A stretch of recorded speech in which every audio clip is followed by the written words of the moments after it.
है उसे हम कुछ ऐसे रिप्रेजेंट करते हैं, capital G capital M divided by R squared.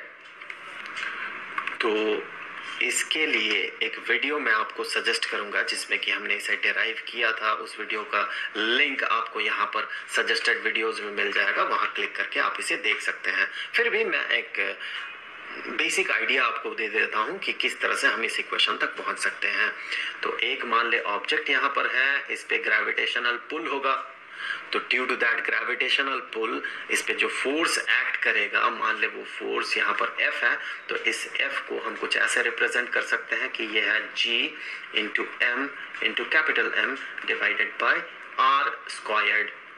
यहाँ पर स्मॉल लेटर m इस ऑब्जेक्ट का मास है, ये जो छोटा सा ऑब्जेक्ट है जिसे हम यहाँ पर कंसीडर कर रहे हैं। तो इस पे अगर इतना फोर्स एक्ट करेगा, दूसरे तरीके से हम ये भी तो कह सकते हैं जो फोर्स एक्ट करेगा इस ऑब्जेक्ट पे वो होगा इसका mass into acceleration due to gravity.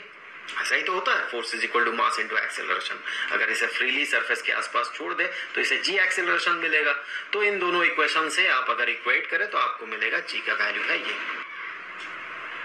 तो यहाँ पर हमें g के टर्म में रिप्रेजेंट करना है v नॉट को, तो हम क्या करेंगे, देखिए यहाँ से आगे हम कहेंगे v नॉट जो कि बराबर है इस टर्म के यहाँ पर हम g को लिखेंगे, m को लिखेंगे और जबरदस्ती इंट्रोड्यूस करेंगे r स्क्वायर्ड को डिनोमिनेटर में, क्योंकि हमें इसे इंट्रोड्यूस करना है तब जाके g अपीयर करेगा acceleration due to gravity surface में जो होता है। तो हमने चूंकि जबरदस्ती इस आर स्क्वायर को डिनोमिनेटर में इंट्रोड्यूस किया है तो न्यूमरेटर में भी आर स्क्वायर लिखना होगा ताकि ये दोनों कैंसल आउट हो जाए। वैसे हम कैंसल आउट करेंगे नहीं। तो अब जो ये टर्म बन गया ये जी एम है, ये आर स्क्वायर और आर स्क्वायर कैंसल आउट हो सकता है, सो जी एम है ये टर्म। तो जी एम को हमने रिप्रेजेंट कर दिया और डिनोमिनेटर में आर प्लस एच, तो डिनोमिनेटर में आर प्लस एच।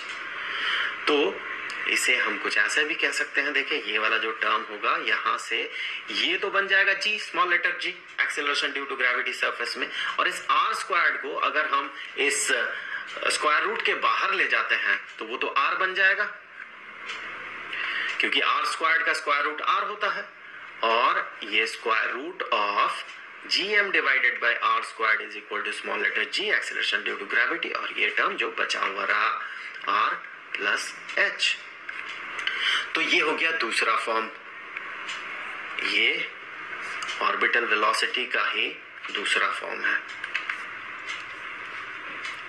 अब हम इसे रिप्रेजेंट करेंगे g डैश्ड के रेस्पेक्ट में। तो सबसे पहले तो देख ले g डैश्ड को हम क्या कह सकते हैं। इसी तरह के लॉजिक आप अप्लाई करके देखें, g डैश्ड होगा capital G into M divided by, यहाँ r नहीं होगा बल्कि r प्लस h होगा, क्योंकि यहाँ पर जो डिस्टेंस है, यहाँ जो डिस्टेंस है, ये डिस्टेंस यहाँ से यहाँ तक ये r नहीं है बल्कि r प्लस h है। यहाँ पर इस केस में जो डिस्टेंस था वो r था, तो यहाँ पर r अपीयर कर रहा था r स्क्वायर्ड। यहाँ पर चूंकि ये डिस्टेंस r प्लस h है तो यहाँ पर r plus h squared appear करेगा। आप इसी तरह का इक्वेशन बना के इसे देख सकते हैं, ऐसा होगा। तो ये जो फॉर्म है इसे हम अब यूज करेंगे और ऑर्बिटल वेलोसिटी के लिए जो इक्वेशन है वो हम बनाएंगे। तो ऑर्बिटल वेलोसिटी जैसे कि हमें पता है ये होता है, तो हम क्या करेंगे, यहाँ पर gm divided by r plus H तो है ही, इस r प्लस एच को अगर फिर से मल्टीप्लाई कर देते हैं हम डिनोमिनेटर में तो न्यूमरेटर में भी करना होगा, सो न्यूमरेटर में भी r प्लस एच। अब देखिए ये क्या बन गया, ये बन गया r प्लस एच स्क्वायर्ड। तो यहाँ से अगर हम ये वाला टर्म हटा के स्क्वायर कर देते हैं इसे, तो हमें एक जाना पहचाना फॉर्म मिलेगा। ये वाला जो है वो यहाँ पर अपीयर कर रहा, तो जी डैश अपीयर कर गया यहाँ पर।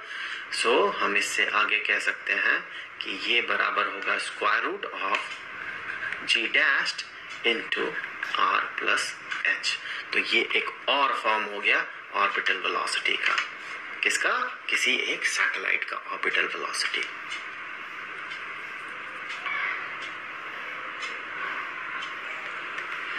इसी तरह से अब आगे बढ़ते हुए हम इस सैटेलाइट का टाइम पीरियड पता कर सकते हैं। तो जैसे कि हम कह सकते हैं टाइम पीरियड ये होगा कितना टाइम लगेगा किसमें, एक रिवॉल्यूशन पूरा करने में। मतलब कि यहाँ से सैटेलाइट चलना शुरू करता है इस ऑर्बिट में, ये रिवॉल्व करता है और ये वापस जब उसी पॉइंट में पहुंच जाएगा, जब यहाँ ये वापस पहुंच जाएगा तो हम कहेंगे इसका एक टाइम पीरियड पूरा हुआ, या फिर कहे वो जो समय है वो इसका टाइम पीरियड होगा। तो टाइम पीरियड ये कितना हो सकता है?